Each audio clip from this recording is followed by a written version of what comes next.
Hello friends, welcome back to my new video. Assam geography series में आज आपके लिए नेक्स्ट वीडियो लेकर आई हूँ। आज की क्लास हम देखने वाले हैं राजस्थान में जल संरक्षण और जिले। राजस्थान में जल संरक्षण कितने प्रकार का है और राजस्थान के अंदर भूजल की स्थिति क्या है, उसके अलावा राजस्थान की झीलों के प्रकार और उसके अंदर कौन कौन सी झीलें और उनकी क्या क्या विशेषता है। ठीक है, चलिए स्टार्ट करते हैं आज का वीडियो। राजस्थान के अंदर जल संरक्षण की दृष्टि से दो प्रकार से बांट सकते हैं, एक परंपरागत और एक आधुनिक। राजस्थान के परंपरागत जल संरक्षण के अंतर्गत हम जो मुख्यतः विधियाँ देख लीजिए, संसाधन है वो है तालाब, बावड़ियाँ, झीलें, नाडी, टोबा, कुई, टाका, खड़ीन, आगोर, मदार, झागरा और नेष्टा। ये जो तालाब, बावड़ी, झील, नाडी, टोबा, कुई और टाका है, ये मुख्यतः परंपरागत जल संरक्षण की विधियाँ हैं और इनके अंदर जल संरक्षण करने के लिए जिन विधियों का उपयोग किया जाता है वो है खड़ीन, आगोर, मदार, झागरा और नेष्टा। लेकिन नेष्टा जो है, जो नदियाँ होती है उनसे छोटी छोटी सी नालियाँ निकाल कर, नदियाँ जो होती है उसके अंदर जब वर्षा का अतिरिक्त पानी आ जाता है तो उनसे छोटी छोटी सी नालियाँ निकाल कर उस वर्षा के पानी को जो खेत होते हैं खेतों के अंदर संग्रहित कर दिया जाता है। तो इस विधि को क्या कहा जाता है? नेष्टा। और ये मुख्यतः कहाँ होती है? तो जालौर के अंदर होती है। ठीक है, ये आप याद रखिएगा। जालौर के अंदर नेष्टा जो है परंपरागत जल संरक्षण की विधि है वो मुख्यतः होती है। अब देखिए, ये राजस्थान की परंपरागत जल संरक्षण की विधियाँ थी। और आगोर और मदार ये जो है ये भी एक बार देख लीजिए कि जैसे कोई तालाब है, ये तालाब है और उसके चारों तरफ एक ढलाननुमा क्षेत्र निर्मित कर दिया जाता है, जिससे पानी जो ढलकर ये इससे तालाब के अंदर इकट्ठा हो जाए, इसको आगोर कहा जाता है। जिसकी विस्तृत रूप को मदार कह दिया जाता है। खड़ीन एक प्रकार की कृषि भी है और खड़ीन एक प्रकार की क्या है, जो भूमि है उसके अंदर जल संरक्षण करने की विधि भी है। ठीक है, झागरा आप सभी जानते हैं, जो पर्वत होते हैं उनके पाद के अंदर यानी कि उनके नीचे पर्वत पद के अंदर एक कुंडनुमा बना दिया जाता है, जिसके अंदर जो पर्वतों का पानी है वो संग्रहित हो सके। ठीक है, ये जल संरक्षण की प्रमुख विधियाँ है। कौन सी? परंपरागत। और आधुनिक विधि के अंदर रेन वाटर हार्वेस्टिंग विधि काम में ली जाती है, जो वर्षा के जल को संग्रहित और संरक्षित करती है। ठीक है, ये इसके राजस्थान जल संरक्षण की प्रमुख विधियाँ थी। इसमें से क्वेश्चन जो पूछा जाता है वो ये पूछा जाता है, निम्न में से कौन सी परंपरागत है या नहीं है। ठीक है, इसमें आपको इनमें से कोई ऑप्शन देकर एक ऑप्शन अलग दे सकते हैं, आपको बस ये याद रखना है। ठीक है, नेक्स्ट हम देखते हैं राजस्थान के अंदर भूजल की स्थिति क्या है। देखिए, राजस्थान के अंदर भूजल की स्थिति को अगर हम देखें तो भारत का लगभग 1% जो जल भंडार है वो राजस्थान के अंदर पाया जाता है। और अगर राजस्थान के अंदर भूजल की स्थिति की हम देखें तो भूजल जो है यानी कि भूमिगत जल जो है वो 1.70% है और सतही जल देखें तो 1.16% है। ठीक है, ये RSC जो बड़े एग्जाम है उसके अंदर ये डाटा पूछा जाता है, तो आप इसको याद कर सकते हैं कि आप RSP या कोई बड़े SI वगैरह की तैयारी कर रहे हो। ठीक है, भूजल की स्थिति देखें 1.70 और सतही जल 1.16%। ठीक है, अब इसमें जो क्वेश्चन सभी एग्जामों में पूछे जा सकते हैं वो इंपॉर्टेंट क्वेश्चन है कि भूजल की स्थिति के आधार पर जो राजस्थान के जिले हैं उनको 3 प्रकार से बांटा गया है, जिसमें सुरक्षित जिले, जिसमें अर्ध संवेदनशील जिले और जिसमें संवेदनशील जिले आते हैं। ठीक है, कैसे देखेंगे? देखिए, सुरक्षित जिले हैं वो 3 हैं और अर्ध संवेदनशील जिले जो है वो 2 हैं। बचे जो सारे संवेदनशील जिलों के अंदर आएंगे। सुरक्षित जिले कौन कौन से हैं? तो ऊपर के गग्गर जो बेसिन है उसके 2 जिले याद रखने हैं और नीचे जो माही बेसिन है उसका बांसवाड़ा याद रखना है। तो ऊपर के 2 और नीचे यानी कि टॉप और बॉटम के अंदर हम देखेंगे टॉप में 2 और बॉटम में 1 बांसवाड़ा। ठीक है, अर्ध संवेदनशील में हम देखेंगे कोटा और टोंक। देखिए, ये अभी अर्ध संवेदनशील है, पूरी तरीके से संवेदनशील नहीं बने, इसलिए इसको अभी से ही टोक दो ताकि ये कहीं संवेदनशील ना बन जाए। अर्ध संवेदनशील है उनको क्या करो? टोक दो। टोको मतलब कि टोक और कोटा, उनको टोको तक कहीं वो संवेदनशील ना बन जाए। तो 3 ही याद रखने और 2 आपको ये याद रखने, मात्र 5 जिले याद रखें। बच्चे जो सारे किस्म आ जाएंगे 28 संवेदनशील जिलों की श्रेणी के अंदर आ गए। ठीक है, नेक्स्ट हम देखते हैं कि केंद्र की जो भू प्राधिकरण की दृष्टि से राजस्थान के डार्क जोन यानी कि केंद्र ने एक केंद्रीय भू जल प्राधिकरण जो है उसने कुछ डार्क जोन जो है वो घोषित किया और उस डार्क जोन के अंदर राजस्थान के 11 जिले और इन 11 जिलों के 35 लोग आते हैं। ठीक है, हमें याद रखने हैं राजस्थान के 11 जिले जो केंद्रीय भू जल प्राधिकरण के डार्क जोन के अंदर आते हैं, जो भूमिगत यानी कि जो भूमिगत जल है उसका अत्यधिक दोहन करने के कारण किसमें आए? डार्क जोन के अंदर आए। तो देखिए, सबसे पहले मैंने आपको जो पढ़ाया था, जब 10वीं वगैरह पढ़ाए थे, अपवाह तंत्र पढ़ाया था, तब मैंने आपको बताया था कि जयपुर ऐसा जिला है जो सर्वाधिक जिससे सिंचाई जो है सर्वाधिक किससे सिंचाई की जाती है? नलकूपों के द्वारा सर्वाधिक सिंचाई की जाती है जयपुर और उसके आसपास के क्षेत्र में। तो जयपुर जो है और उसके आसपास का क्षेत्र क्या आ जाएगा? शेखावटी क्षेत्र आ जाएगा। ठीक है, और इधर जो है करौली हम ले लेंगे, इधर शेखावटी। ठीक है, इधर शेखावटी और इधर करौली हम इसके अंदर ले लेंगे। तो जयपुर जहाँ पर सर्वाधिक भूजल देखें तो हम किससे की जाती है, नलकूपों से सिंचाई की जाती है, बोरिंग के द्वारा सिंचाई की जाती है, इसलिए भूजल का सर्वाधिक दोहन का हुआ जयपुर के अंदर हुआ। तो जयपुर इसके अंदर आ जाएगा। उसके आसपास का मैंने बोला आसपास का क्षेत्र भी इसके अंदर आएगा, तो आसपास में शेखावटी के चारों जिले इसके अंदर आ जाएंगे, प्लस जयपुर 5, और फिर एक याद रखेंगे इधर का साइड का करौली, ठीक है। करौली भी किसके अंदर आ जाएगा, भूजल दोहन की दृष्टि से डार्क जोन के अंदर आ जाएगा। अब नीचे के हम जो मेवाड़ साइड के देखेंगे, सॉरी मारवाड़ साइड के देखेंगे, तो मारवाड़ के अंदर तीनों जिले जोधपुर, बाड़मेर और जालौर, ये तीनों जिले किसमें आ जाएंगे, डार्क जोन के अंदर आ जाएंगे। एक हमारा अजमेर, जयपुर के साथ ही जो अजमेर है वो भी इसके अंतर्गत आ जाएगा। और अगर दक्षिण की बात करें तो चित्तौड़ इसके अंतर्गत आता है। तो ये जिले हैं 11 जिले जो भूमिगत जल दोहन की दृष्टि से किसमें आते हैं, डार्क जोन के अंतर्गत आते हैं। अब नेक्स्ट हम देखते हैं राजस्थान के जल संरक्षण के तहत जो एक विधि है वो है राजस्थान की झीलें। अब राजस्थान की झीलें से जो क्वेश्चन पूछे जाते हैं, इनमें से कौन सी मीठे पानी की झील है, कौन सी खारे पानी की झील है। आप खारे पानी की झील याद रख लीजिए, सारी मीठे पानी के अपने आप याद हो जाएगी, ठीक है। यानी कि खारे पानी के जब 4 ऑप्शन आएंगे तो खारे पानी के निकाल लीजिएगा, बची जो सारी किस्में आ जाएगी मीठे पानी की झीलों में आ जाएगी। लेकिन कुछ विशेषताएं हैं जो मीठे पानी की झीलों की पूछी जाती है, तो हम एक एक झील देख लेते हैं। इससे बाहर आपका कोई भी क्वेश्चन नहीं जाएगा, मैंने बहुत शॉर्ट के अंदर ये नोट्स कर दिए हैं। आप लास्ट टाइम में जब ये नोट्स देख के जाएंगे तो आपका सारा रिवीजन हो जाएगा। देखिए मीठे पानी की झीलें जो है उसको हम 2 प्रकार से बांट सकते हैं, एक तो कृत्रिम और एक प्राकृतिक। यानी कि जो प्राकृतिक रूप से बनी है मीठे पानी की झील वो प्राकृतिक झीलों में, और जिसे बनाया गया है, ठीक है, वो किसमें आ जाएगी, कृत्रिम झीलों के अंदर आ जाएगी। अब मीठे पानी की झीलें हम देख लेते हैं एक बार सारी। देखिए सबसे पहले प्राकृतिक झीलों में देखते हैं कौन कौन सी है। तो देखिए इसमें से पूछ सकते हैं आपसे कि निम्न में से मीठे पानी की कौन सी प्राकृतिक झील है या नहीं है। तो प्राकृतिक झील में सबसे बड़ी झील आती है पुष्कर झील, जो महाराष्ट्र की लोनार झील है। उसके बाद में ये भारत की सबसे बड़ी प्राकृतिक मीठे पानी की झील है, ठीक है। तो सबसे बड़ी प्राकृतिक और मीठे पानी की झील किसकी, राजस्थान की, और भारत की दृष्टि से दूसरे नंबर पर आ जाती है। यानी कि भारत की दृष्टि से दूसरी सबसे बड़ी ज्वालामुखी से निर्मित झील पूछते तो कौन सी आ जाएगी, पुष्कर झील आ जाएगी, ठीक है। तो राजस्थान की सबसे बड़ी प्राकृतिक झील या फिर ज्वालामुखी से निर्मित झील कौन सी है, तो पुष्कर झील आ जाएगी। और राजस्थान की दूसरी ज्वालामुखी निर्मित सबसे बड़ी झील आ जाएगी पुष्कर झील। पहली लोनार की महाराष्ट्र की लोनार झील, ठीक है। अब पुष्कर झील से जो क्वेश्चन सबसे ज़्यादा अभी हाल ही में पूछा जा रहा है कि पुष्कर झील की स्वच्छता के लिए कौन सी परियोजना चलाएगी, तो गेप परियोजना चलाएगी। और किसके सहयोग से चलाएगी, ये क्वेश्चन सर्वाधिक पूछा गया, तो कनाडा के सहयोग से चलाई जाती है।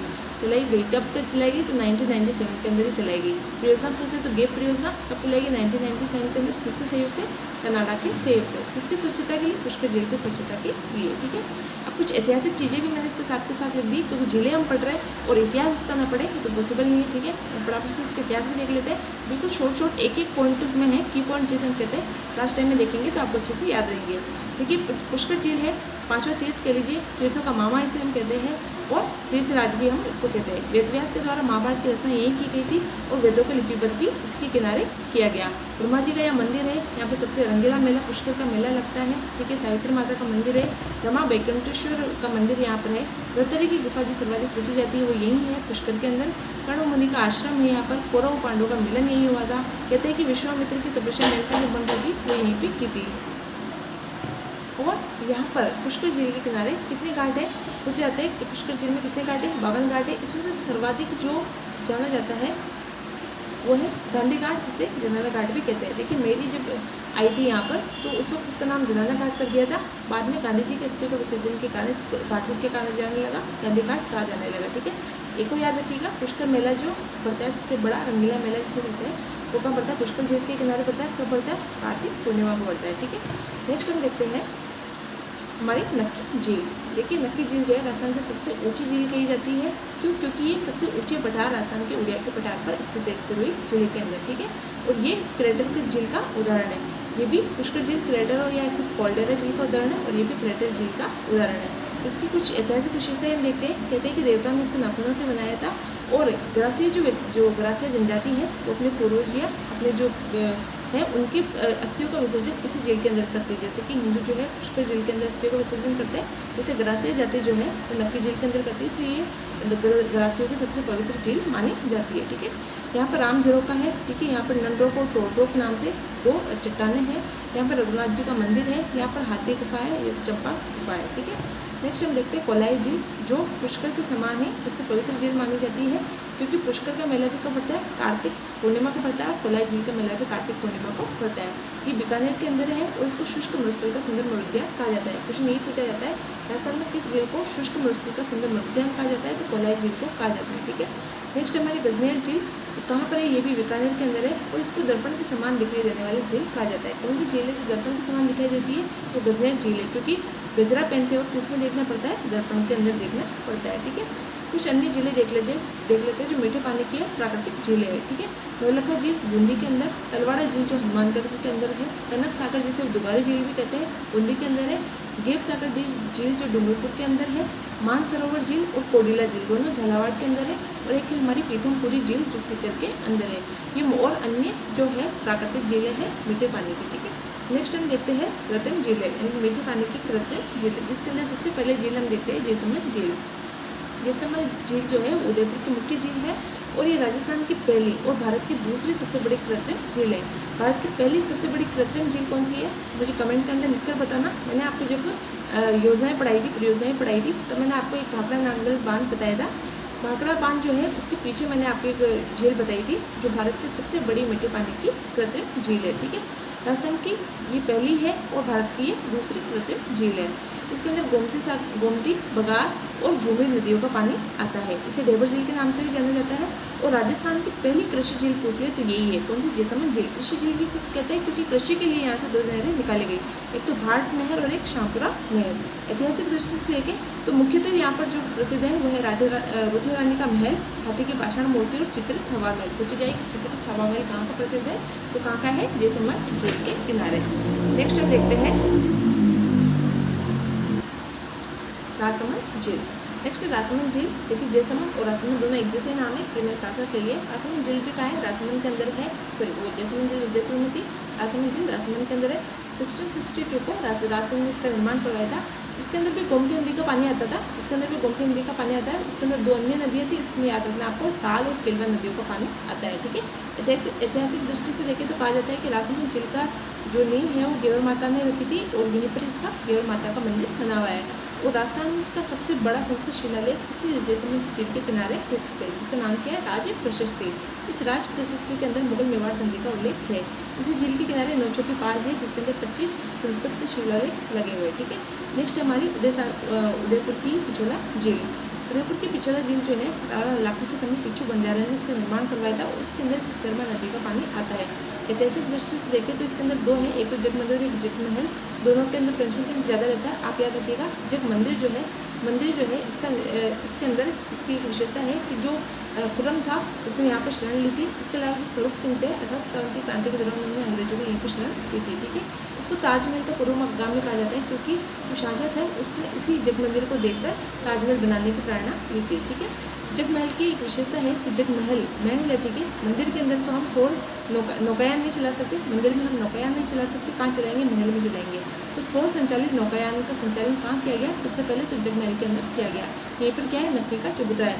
और आपसे अगर सौर वेधशाला पूछ ले तो वो कहाँ पर है? फतेह सागर झील के अंदर है। ठीक है, दोनों का अंतर याद रखिएगा। नौकायान पूछ ले तो जगमहल के अंदर, और अगर वेधशाला पूछ ले तो कहाँ है? फतेह सागर झील के अंदर। ठीक है, फतेह सागर झील जो है ये भी उदयपुर के अंदर है। 1680 में जैसलमेर इसका निर्माण करवाया था। जब निर्माण करवाया था तब इसका नाम देवली तालाब के रूप में करवाया था। ठीक है, याद पूछ सकते हैं कि किस झील को देवली तालाब के रूप में निर्माण करवाया गया था? तो कौन सी? फतेह सागर झील।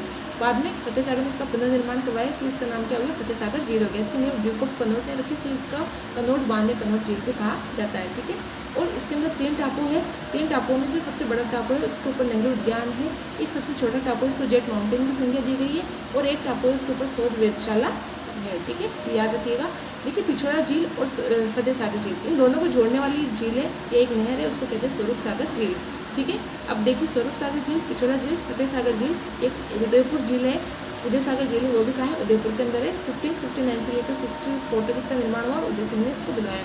ये सारी झीलें उदयपुर में, इसलिए उदयपुर को क्या कहा जाता है? झीलों की नगरी कहा जाता है। ठीक है, अब हम अजमेर की झीलें देख लेते हैं। आनंद सागर झील सबसे प्रसिद्ध झील है अजमेर की। कहा जाता है कि जो आंडोरास थे उन्होंने तुर्की सेना का यहाँ सामना किया था और उन्होंने तुर्कों का इतना खून बहाया कि पूरी भूमि लाल हो गई। इसको धोने के लिए इन्होंने किसका निर्माण किया था? आनंद सागर झील का निर्माण किया था। ठीक है, इसको ऐतिहासिक दृष्टि से हम देखें तो इतिहास के अंदर इसके जो प्रसिद्ध स्थल है वो है जहांगीर के द्वारा यहाँ पर दौलत बाग का निर्माण करवाया गया, जिसको वर्धमान में सुभाष उद्यान के नाम से जाना जाता है। शाहजहां ने यहाँ पर भारत दरी का निर्माण करवाया था और जो टॉमस और जहांगीर थे उनकी मुलाकात भी आना सागर झील के किनारे मानी जाती है। ठीक है, फायसागर झील जो है यहीं पर अजमेर के अंदर ही है, और अजमेर के अंदर फायसागर झील का निर्माण जो है अकाल राहत कार्य के दौरान हुआ। हो सकता है कि अजमेर की किस झील का निर्माण अकाल राहत कार्य के दौरान हो, फायसागर झील का हुआ।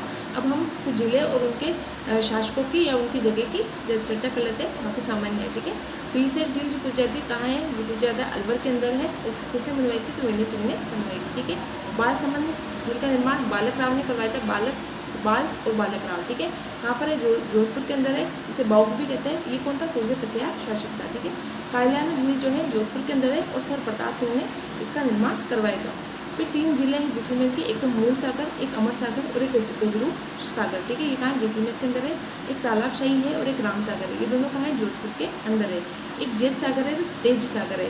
जेत का है, बूंदी के अंदर है, और तेज तो हमारे कौन थे, प्रताप सिंह तेज थे। तेज सागर का है, प्रतापगढ़ के अंदर है। ठीक है, अब हम खारे पानी की झीलें देख लेते हैं। आपको बस खारे पानी की झीलों के नाम याद करने हैं, अगर कौन सी है नहीं पूछते तो खारे पानी की याद रखिएगा, मीठे पानी की अपने आप निकल जाएगी। ठीक है, सबको पता, ये ट्रिक तो सबको पता होगी खारे पानी की झीलों की। साड़ी का पल्लू कुत्ता फाड़े रहे, 7 से हो जाएगा सांबर, डी से डीडवाना, कावोद, पाछो, प से पचबतरा, लू से लोनकरण सर, उ से कुचामन, ता से ताल छापर, फ से फलोदी, डे से डेगाना और रे से रेवासा।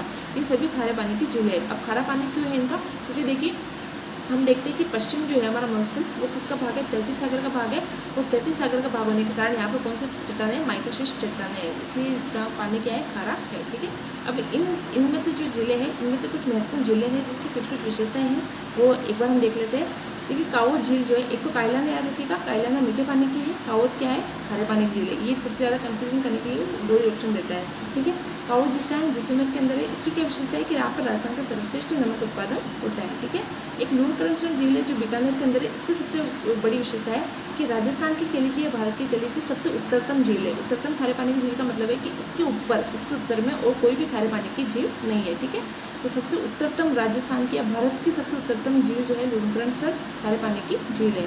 डीडवाना झील जो है नागौर के अंदर, ये सोडियम सल्फेट उत्पादक झील है। ठीक है, यहाँ से जो नमक होता है वो सोडियम सल्फेट उत्पादक नमक वाली झील है। फिर पचपतरा बाड़मेर वाले जो है, यहाँ पर सबसे ज़्यादा खाने योग्य जो सर्वश्रेष्ठ नमक है उसका उत्पादन किया जाता है, क्योंकि उसके अंदर 98% सोडियम क्लोराइड पाया जाता है। ठीक है, इसी जो पचपतरा झील है यहाँ से नमक उत्पादन जो करती है वो खारवेल जाति करती है। कौन सी जाति करती है, खारवेल जाति करती है। ठीक है, खारा नमक का उत्पादन कौन करती है, खारवेल जाति करती है। किससे करती है, तो एक मोरडी या मोरली झाड़ी है, इससे करती है। ठीक है, नेक्स्ट हमारी सांबर झील, इसकी विशेषता ये है कि जयपुर के अंदर है। ठीक है, और भारत की सबसे बड़ी भारत की सबसे बड़ी आंतरिक दृष्टि से, किस दृष्टि से, आंतरिक दृष्टि से ये भारत की सबसे बड़ी नमक उत्पादन की झील है। ठीक है, याद रखिएगा, भारत का कितने % की नमक का उत्पादन करती है, तो भारत का 8.7% नमक का उत्पादन करती है।